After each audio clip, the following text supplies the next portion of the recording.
10월 어느 날 부산 하늘은 유난히 맑고 청명했습니다.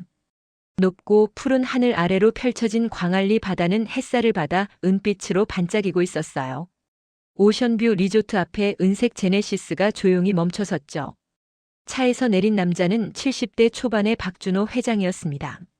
네이비 정장을 깔끔하게 차려입은 그의 모습에서는 오랜 세월 경영계를 이끌어온 위엄이 느껴졌어요. 은발이 단정하게 빗어 넘겨진 그의 헤어스타일과 반짝이는 구두까지 모든 것이 완벽했습니다. 회장님 도착하셨습니다. 운전기사가 정중하게 인사를 건네자 박준호는 짧게 고개만 끄덕였습니다. 과묵한 성격이었지만 그의 눈빛에는 깊은 피로가 서려 있었어요. 70이 넘은 나이에도 여전히 현역으로 뛰고 있었지만 최근 들어 몸과 마음이 예전 같지 않다는 걸 스스로도 느끼고 있었습니다. 특히 밤이 되면 찾아오는 불면증이 그를 괴롭혔어요. 텅 빈 집에서 혼자 보내는 시간들이 점점 더 무겁게 느껴졌거든요. 그래서 이번에는 며칠간 리조트에 머물며 휴식을 취하기로 결심한 것이었습니다. 리조트 로비에 들어서자 대리석 바닥이 빛을 반사하며 반짝였습니다. 높은 천장의 샹들리에가 따스한 조명을 내뿜고 있었고 한쪽에서는 잔잔한 첼로 연주가 흘러나왔어요. 로비 한편에는 커다란 수족관이 설치되어 있었고 열대어들이 유유히 헤엄치고 있었습니다. 박준호는 잠시 발걸음을 멈추고 주변을 둘러보았습니다. 역시 소문대로군. 오션뷰 리조트는 부산에서도 손꼽히는 고급 리조트였죠. 최근 인수를 검토하고 있던 그였기에 직접 와서 둘러보고 싶었던 것입니다. 어서 오십시오, 회장님. 프론트 데스크에서 젊은 여직원이 환한 미소로 다가왔습니다. 이름표에는 최유진이라고 적혀 있었어요. 20대 후반으로 보이는 그녀는 단정한 유니폼 차림이었지만 어딘가 따뜻한 분위기가 느껴졌죠. 그녀의 미소는 형식적이지 않았습니다. 진심으로 손님을 환영하는 것 같았어요. 박준호는 그런 미소를 본 지 오래되었다는 생각이 들었습니다. 사업 현장에서 만나는 사람들의 미소는 대부분 계산적이었거든요. 예약하신 로열 스위트 확인되었습니다. 안내해 드리겠습니다. 유진의 목소리는 차분하면서도 부드러웠습니다. 마치 오래된 친구나 가족이 건네는 말처럼 편안한 느낌이 들었어요. 박준호는 무심코 고개를 끄덕이며 그녀를 따라갔어요. 그런데 이상했습니다. 유진의 뒷모습을 보는 순간 왠지 모를 익숙함이 느껴졌거든요. 걸어가는 그녀의 자세, 머리를 묶은 방식, 심지어 걸음걸이까지도 낯설지 않았습니다. 박준호는 고개를 가로저으며 그런 생각을 떨쳐냈어요. 나이가 드니까 이런 착각도 하는구나. 엘리베이터로 향하는 복도는 길고 넓었습니다. 벽면에는 부산의 아름다운 풍경을 담은 사진들이 걸려 있었어요. 해운대 해수욕장, 태종대, 감천문화마을. 익숙한 풍경들이었습니다. 회장님께서는 부산이 처음이신가요? 유진이 걸어가며 자연스럽게 물었습니다. 아니요. 젊었을 때 자주 왔었어요. 박준호의 대답은 짧았지만 그의 머릿속에는 수많은 추억들이 스쳐 지나갔습니다. 아들 가족과 함께 광안리 해수욕장에 놀러왔던 날들, 손녀 유진이가 모래성을 쌓으며 좋아하던 모습, 바다를 보며 할아버지, 저 배 타고 싶어요. 라고 졸랐던 목소리까지. 그렇군요. 부산은 참 매력적인 도시죠. 유진의 말에 박준호가 조금 놀란 표정을 지었습니다. 엘리베이터 앞에 도착하자 유진이 버튼을 눌렀습니다. 문이 열리고 둘은 안으로 들어갔어요. 넓은 엘리베이터 안에는 은은한 조명이 켜져 있었고 거울에 두 사람의 모습이 나란히 비쳤습니다. 박준호는 거울을 통해 유진의 옆모습을 바라보았습니다. 그런데 이상했어요. 그녀의 눈매가 어딘가 낯익었거든요. 특히 웃을 때 눈가에 생기는 주름이. 박준호는 숨을 깊이 들이마셨습니다. 설마. 그는 고개를 저었습니다. 그럴 리가 없었어요.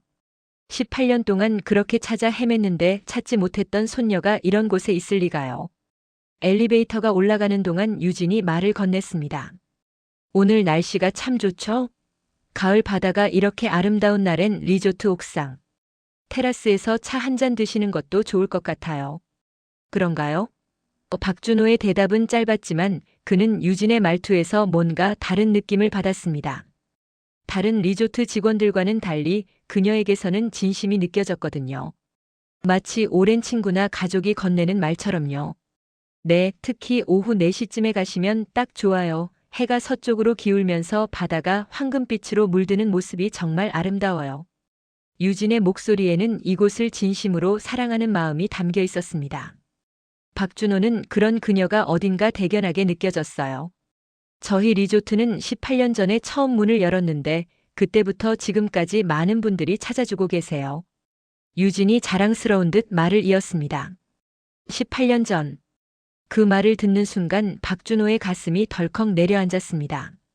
엘리베이터 안의 공기가 갑자기 무겁게 느껴졌어요. 18년 전은 그에게 있어 잊을 수 없는 해였거든요. 서연이 제주도 가족여행을 갔다가 돌아오는 길에 비행기 사고를 당했습니다.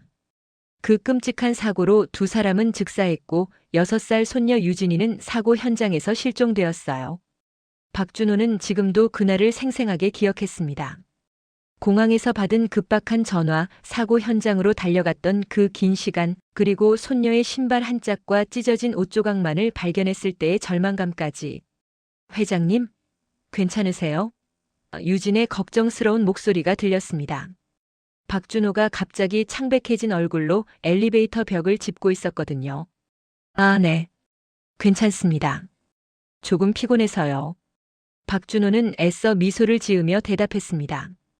유진이. 엘리베이터 안에서 그 이름을 되뇌던 박준호는 앞에 서 있는 여직원의 이름표를 다시 보았습니다. 최유진. 같은 이름이었어요. 세상에 유진이라는 이름을 가진 사람이 얼마나 많겠어요. 하지만 왜인지 박준호의 심장은 빠르게 뛰기 시작했습니다.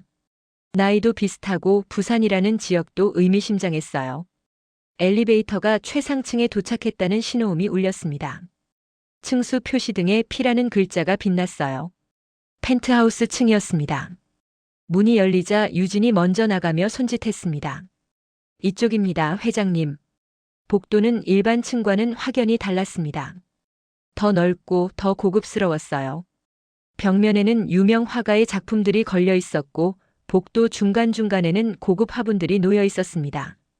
유진이 복도 끝에 문 앞에서 멈춰 섰습니다. 로열 스위트입니다.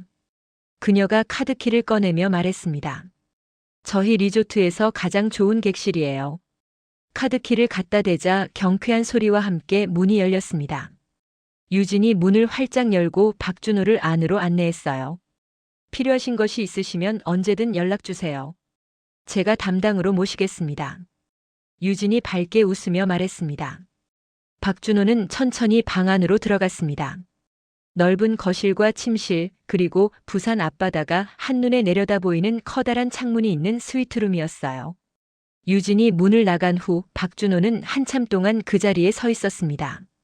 창밖으로는 여전히 푸른 바다가 펼쳐져 있었지만 그의 눈에는 아무것도 들어오지 않았어요.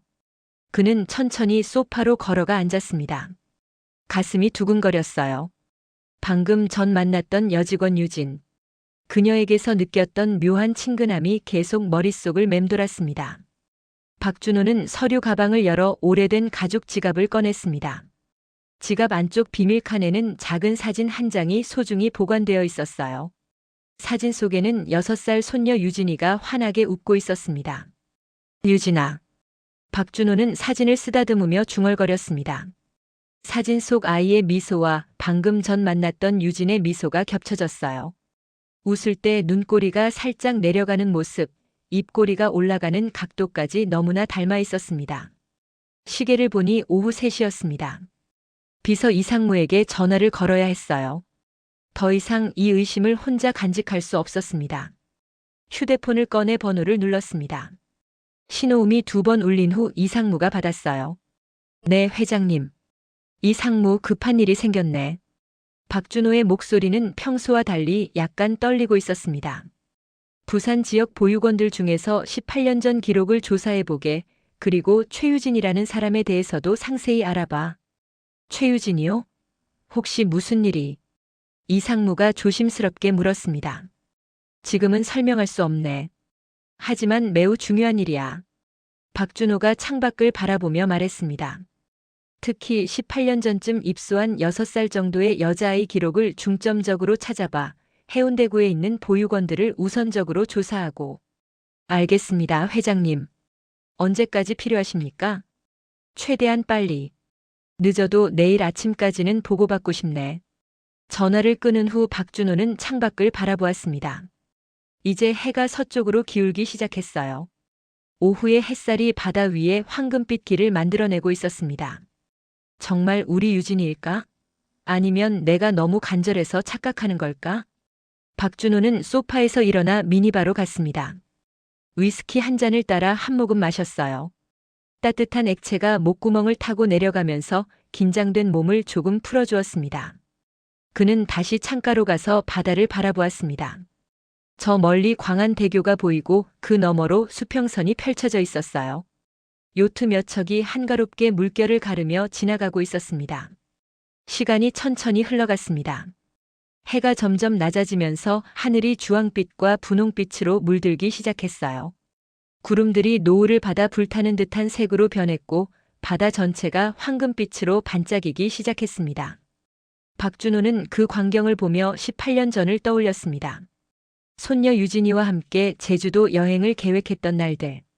하지만 할아버지인 자신은 급한 회의 때문에 함께 가지 못했고 아들 부부만 유진이를 데리고 떠났었죠. 할아버지, 다음에는 꼭 같이 가요. 유진이가 공항에서 손을 흔들며 말했던 그 목소리가 아직도 귓가에 생생했습니다. 하지만 다음은 없었습니다. 그것이 마지막이었어요. 박준호는 주먹을 꽉 쥐었습니다. 그때의 기억이 너무 선명했어요. 경찰서를 오가며 수소문했던 날들, 전국의 보육원과 병원을 뒤지며 찾아다녔던 몇 년간의 시간들. 밤이 되자 박준호는 침대에 누웠지만 잠을 이룰 수 없었습니다. 천장만 바라보며 온갖 생각에 잠겼어요. 만약 정말 유진이라면? 18년 동안 혼자 외롭게 자랐을 손녀를 생각하니 가슴이 미어졌습니다. 새벽 5시 박준호는 더 이상 누워있을 수 없어서 일어났습니다. 테라스로 나가 새벽 바다를 바라보았어요. 어둠이 서서히 걷히고 동쪽 하늘이 밝아오고 있었습니다. 시원한 바닷바람이 얼굴을 스쳤습니다. 멀리서 갈매기 울음소리가 들려왔어요. 조용한 새벽 바다는 어제와는 또 다른 고요한 아름다움이 있었습니다. 휴대폰이 울렸습니다. 이상무였어요. 회장님 죄송합니다.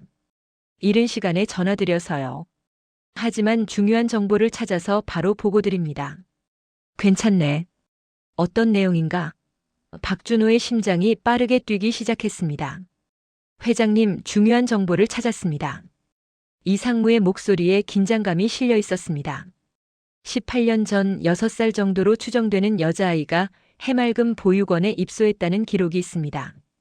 박준호의 손이 떨리기 시작했습니다. 그날은 아들 부부의 비행기 사고가 일어난 지 얼마 되지 않은 시점이었습니다. 그 아이는 김해공항 근처에서 경찰에 의해 발견되었다고 합니다. 이상무가 계속 보고했습니다. 당시 혼란스러워하며 울고 있었고 몸 곳곳에 가벼운 찰과상이 있었다고 기록되어 있습니다. 그래서 박준호가 숨을 죽이며 물었습니다. 그 아이는? 경찰이 실종아동 신고와 대조했지만 당시 행정 시스템 오류로 회장님께서 신고하신 내용과 매칭되지 않았다고 합니다. 이상무의 목소리가 조심스러워졌습니다. 지역 코드가 잘못 입력되어서 검색에서 누락되었던 것 같습니다. 박준호는 주먹을 꽉 쥐었습니다. 작은 행정 실수 하나 때문에 18년이라는 세월을 잃어버렸다는 사실이 분노와 슬픔을 동시에 불러일으켰어요. 더 있습니다, 회장님. 이상무가 말을 이었습니다. 그 아이가 입소할 때 가지고 있던 유일한 물건이 목걸이 하나였다고 합니다. 박준호의 숨이 멎었습니다. 작은 별 모양의 은색 펜던트에 유진이라는 이름이 새겨진 목걸이였습니다. 보육원 측에서는 그 목걸이의 이름을 보고 아이를 최유진이라고 등록했다고 합니다. 박준호는 더 이상 말을 할 수 없었습니다. 목이 메어서 소리가 나오지 않았어요. 눈물이 눈시울을 적셨습니다. 그 목걸이는 며느리 서연이가 손녀의 6번째 생일을 위해 특별 주문 제작한 것이었습니다. 별 모양 펜던트 2개를 만들어서 하나는 유진이에게 주고 하나는 서연이가 보관하고 있었어요. 엄마가 똑같은 걸 가지고 있으면 유진이가 잃어버려도 괜찮잖아요, 아버님. 며느리의 목소리가 귓가에 맴돌았습니다. 최유진 씨는 해맑은 보육원에서 고등학교를 졸업한 후 장학금을 받아 부산의 전문대학 호텔 경영과에 진학했습니다. 이상무가 계속 보고했습니다. 성적도 우수했고 성실한 학생이었다는 평가를 받았습니다. 졸업 후 서울의 한 호텔에서 2년간 근무하다가 4년 전 오션뷰 리조트로 이직했습니다. 박준호는 손녀가 혼자서도 이렇게 훌륭하게 성장했다는 사실에 가슴이 뭉클했습니다. 동시에 그 시간 동안 곁에 있어주지 못한 것에 대한 죄책감이 밀려왔어요. 회장님, DNA 검사를 진행하시는 게 어떻겠습니까? 이상무가 조심스럽게 제안했습니다. 확실한 확인을 위해서요. 그래야겠네. 하지만 박준호가 잠시 망설였습니다. 본인 모르게 진행할 수 있나? 가능합니다. 며칠 정도 시간이 걸리겠지만요. 좋아. 진행하게. 그리고 이상무, 이 일은 절대 비밀로 해야 해. 확실해지기 전까지는 아무에게도 말하면 안 돼. 알겠습니다, 회장님. 전화를 끊은 후 박준호는 테라스 난간에 기대섰습니다. 이제 완전히 날이 밝아 있었어요. 아침 햇살이 바다를 비추며 새로운 하루가 시작되고 있었습니다. 유진아, 정말 내가 맞니? 그날 저녁 박준호는 일부러 리조트 1층 레스토랑으로 내려갔습니다. 유진이 근무하는 시간에 맞춰서였어요. 자연스럽게 그녀를 다시 만나고 더 많은 이야기를 나누고 싶었습니다. 레스토랑은 우아한 분위기였습니다. 은은한 조명 아래 하얀 테이블보가 깔린 테이블들이 정갈하게 배치되어 있었고 한쪽에서는 피아노 선율이 잔잔하게 흘러나왔어요. 회장님 안녕하세요. 익숙한 목소리가 들렸습니다. 유진이었어요. 그녀는 오늘도 단정한 유니폼 차림으로 환하게 웃고 있었습니다. 안녕하세요. 오늘도 근무 중이시네요. 박준호가 자연스럽게 대답했습니다. 네, 오늘은 레스토랑 담당이에요. 유진이 메뉴판을 건네며 말했습니다. 추천 메뉴는 랍스터 요리인데 정말 일품이에요. 그럼 그걸로 하겠습니다. 박준호는 메뉴를 보지도 않고 대답했습니다. 음식은 중요하지 않았어요. 그저 유진과 대화할 기회가 필요했을 뿐이었죠. 주문을 받은 후 유진이 물을 따라주며 자연스럽게 말을 건넸습니다. 오늘 하루는 어떠셨어요? 편안히 쉬셨나요? 네, 덕분에요. 그런데 박준호가 조심스럽게 말을 꺼냈습니다. 혹시 시간 되시면 잠깐 앉아서 이야기 나눌 수 있을까요? 유진이 잠시 주변을 둘러보더니 미소를 지었습니다. 지금은 손님이 많지 않아서 괜찮을 것 같아요. 잠깐만요. 그녀가 매니저에게 양해를 구한 후 박준호의 테이블 맞은편에 앉았습니다. 어제 말씀하신 보육원 이야기가 계속 생각나서요. 박준호가 진지하게 말했습니다. 혹시 더 자세한 이야기를 들려주실 수 있나요? 유진이 잠시 놀란 표정을 지었지만 곧 부드러운 미소를 지었습니다. 궁금하신 게 있으세요? 처음 보육원에 갔을 때 기억이 있으신가요? 박준호의 질문에 유진이 고개를 저었습니다. 거의 없어요. 원장 선생님 말씀으로는 처음 왔을 때 많이 놀라고 혼란스러워했다고 하시더라고요. 말도 거의 하지 않았대요. 박준호의 가슴이 아팠습니다. 6살 아이가 부모를 잃고 낯선 곳에서 얼마나 무서웠을까요? 그런데 신기한 게 유진이 계속 말했습니다. 꿈에서는 가끔 어떤 장면들이 나와요. 넓은 거실, 큰 소파, 그리고 누군가와 함께 책을 읽던 기억이요. 박준호의 손이 떨렸습니다. 그건 바로 자신의 집 거실이었어요. 손녀와 함께 소파에 앉아 동화책을 읽어주던 그 장소. 어떤 책이었는지 기억나세요? 박준호가 떨리는 목소리로 물었습니다. 정확히는 모르겠어요. 하지만 공주 이야기였던 것 같아요. 그리고 유진이 잠시 생각하더니 말했습니다. 작은 새가 나오는 이야기도 있었어요. 새가 모험을 떠나는 내용이었던 것 같은데. 박준호는 숨이 멎는 것 같았습니다. 삐삐의 모험. 그건 자신이 손녀를 위해 직접 만들어준 이야기였어요. 매일 밤 새로운 에피소드를 만들어서 들려주곤 했었죠. 그 새의 이름을 혹시 기억하시나요? 박준호가 간절한 목소리로 물었습니다. 유진이 눈을 감고 생각에 잠겼습니다. 삐삐? 그런 이름이었던 것 같아요. 확실하지는 않지만요. 박준호의 눈에 눈물이 맺혔습니다. 이제 더 이상 의심할 여지가 없었어요. 앞에 앉아 있는 이 여자가 바로 자신의 손녀였습니다. 회장님 괜찮으세요? 유진이 걱정스럽게 물었습니다. 갑자기 안색이. 아니에요, 괜찮아요. 박준호가 서둘러 눈물을 닦았습니다. 그냥 제 개인적인 이유로 감동을 받아서요. 혹시 회장님도 비슷한 경험이 있으세요? 유진이 조심스럽게 물었습니다. 박준호는 잠시 망설이다가 천천히 고개를 끄덕였습니다. 네. 저에게도 잃어버린 가족이 있습니다. 그래요? 유진의 눈빛이 부드러워졌습니다. 손녀였어요. 18년 전에 잃어버렸죠. 박준호가 조용히 말했습니다. 그 아이도 6살이었어요. 그리고 매일 밤 제가 책을 읽어주곤 했습니다. 공주 이야기도 읽어주고 제가 직접 만든 삐삐의 모험 이야기도 들려줬어요. 유진의 눈이 커졌습니다. 심장이 빠르게 뛰기 시작했어요. 그 아이의 이름도 유진이었습니다. 박준호가 유진의 눈을 똑바로 바라보며 말했습니다. 그럼 유진이 떨리는 목소리로 물었습니다.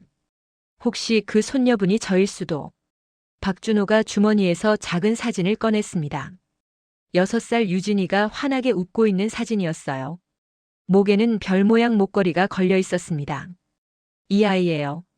박준호가 사진을 유진에게 보여주었습니다. 유진은 사진을 보는 순간 손이 떨렸습니다. 사진 속 아이가 쓰고 있는 목걸이. 그건 지금 자신이 차고 있는 것과 똑같았어요.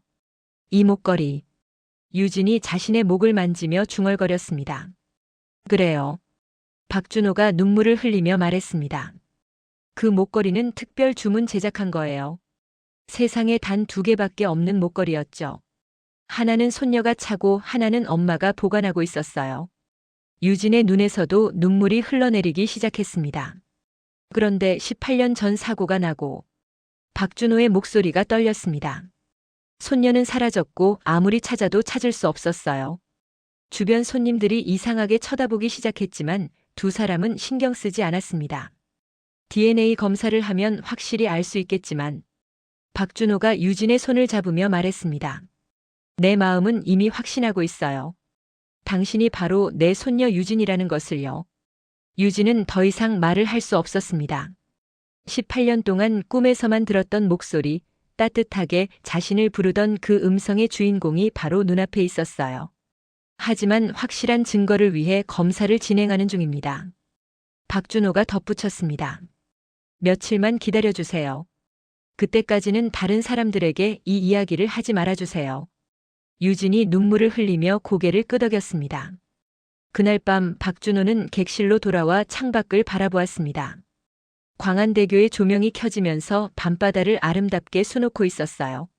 18년 만에 손녀를 찾았다는 기쁨과 그동안 혼자 외롭게 지냈을 손녀를 생각하는 안타까움이 교차했습니다. 하지만 한 가지는 확실했어요. 이제 다시는 손녀를 놓치지 않을 거라는 것. 사흘이 지났습니다. 박준호는 리조트에 머물며 매일 유진을 만났어요. 식사 시간마다 레스토랑을 찾았고 때로는 로비에서 우연을 가장에 마주쳤습니다. 두 사람은 조금씩 서로에 대해 알아갔어요. 유진은 보육원에서의 생활, 학창시절, 그리고 호텔리어가 되기까지의 과정을 이야기했습니다. 박준호는 회사 이야기, 그리고 손녀를 찾기 위해 노력했던 18년간의 이야기를 들려주었어요. 할아버지. 유진은 이제 자연스럽게 박준호를 그렇게 불렀습니다. 아직 DNA 검사 결과가 나오지 않았지만 두 사람의 마음속에서는 이미 확신하고 있었거든요. 응, 유진아. 박준호도 그 호칭이 너무 자연스러웠습니다. 18년 만에 다시 부르는 이름이었지만 어색하지 않았어요.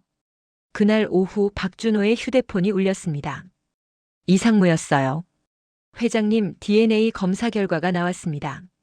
박준호의 심장이 빠르게 뛰기 시작했습니다. 어떻게 나왔나? 99.99% 일치합니다. 최유진 씨가 회장님의 친손녀가 확실합니다. 박준호는 전화기를 든 손이 떨렸습니다. 마음으로는 이미 확신하고 있었지만 과학적으로 입증되니 더욱 실감이 났어요. 그동안 우리가 찾지 못했던 이유도 정확히 파악했습니다. 이상무가 계속 보고했습니다.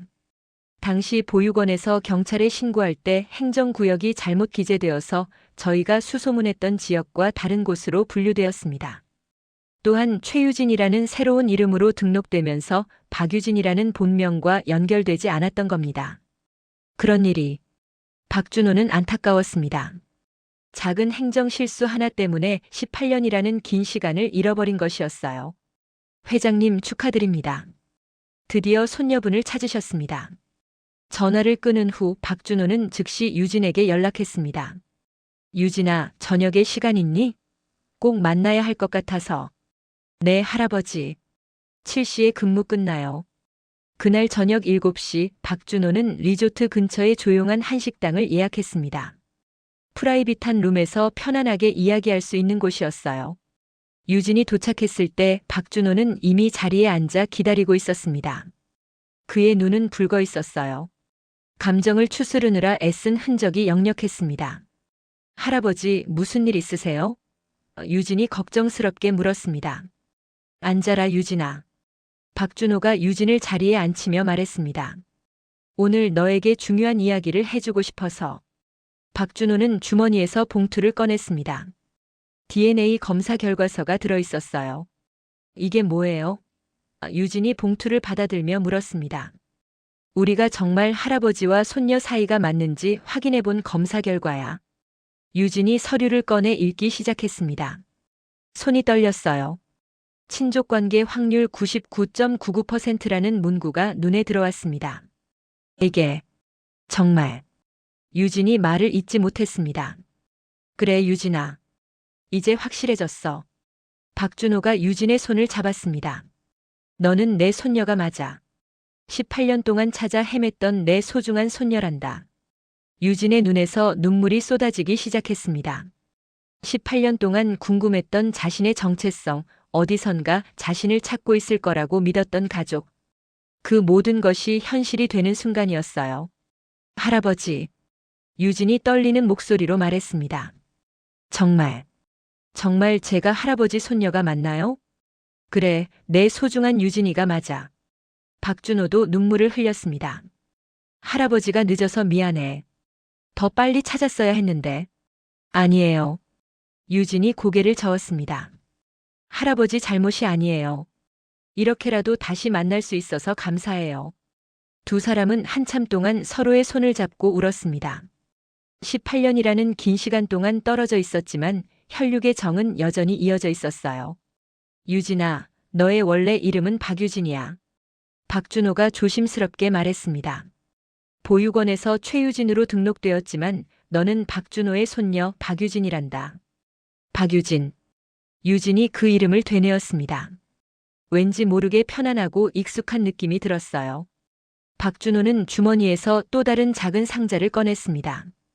이건 내가 태어났을 때부터 가지고 있던 거야.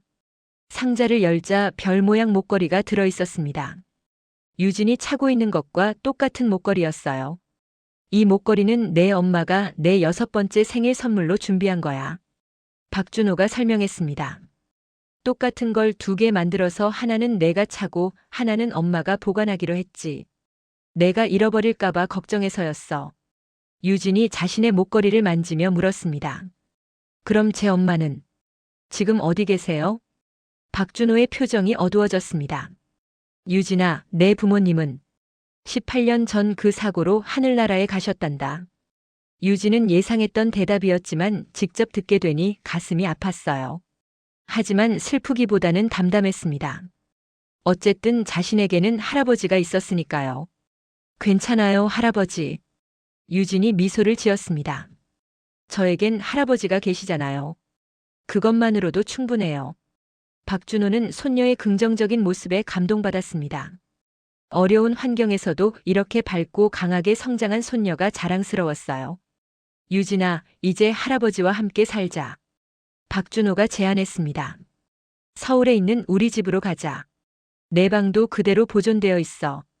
18년 동안 내가 돌아오기를 기다리며 그대로 둔 거야. 정말요? 유진의 눈이 반짝였습니다. 그래. 그리고 회사 일도 천천히 배워보는 건 어떨까? 내가 호텔 경영을 전공했으니까 우리 회사 호텔 사업부에서 일하면 좋을 것 같아. 할아버지 회사에서 일할 수 있다고요? 유진이 놀라며 물었습니다. 당연하지. 넌 내 유일한 가족이고 언젠가 이 모든 걸 물려받을 후계자야. 박준호가 진지하게 말했습니다.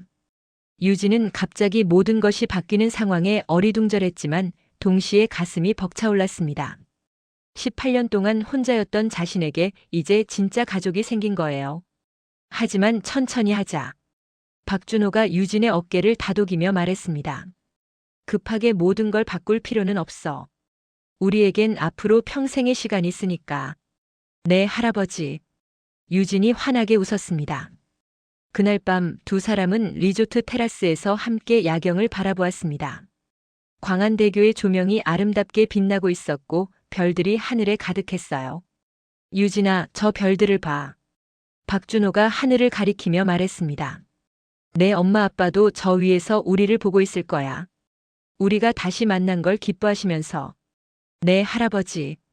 유진이 할아버지의 팔짱을 끼며 말했습니다. 저도 그렇게 믿어요. 18년 만에 재회. 잃어버린 시간은 돌아오지 않지만 앞으로 만들어갈 시간들이 그 모든 아픔을 치유해 줄 것입니다. 박준호와 유진, 할아버지와 손녀는 새로운 시작을 약속하며 함께 미래를 바라보았습니다.